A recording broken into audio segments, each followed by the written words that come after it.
So not because I was trying to hide, but over communication. That is huge. And I think to wrap that up, moms, women, professional women, in especially the tech space, you have been able to show that you can actually do it. You can be the great mom. You can be the great executive. You can do the things that you want to, and you can be successful at it. And don't let anybody tell you that you can't, because you've definitely shown that you can.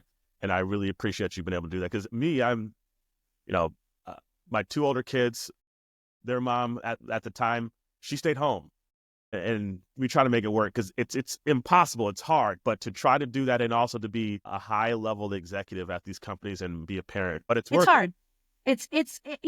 There are all kinds of choices. I don't think that my choice is necessarily right for everybody else. As Sheryl Sandberg said in Lean In, the choice of your partner is really important. 100. My husband made choices as well so that we could do this. We chose to live and not relocate so that we could build infrastructure of schools and friends. It takes a village, right? And you can't be afraid to ask for help.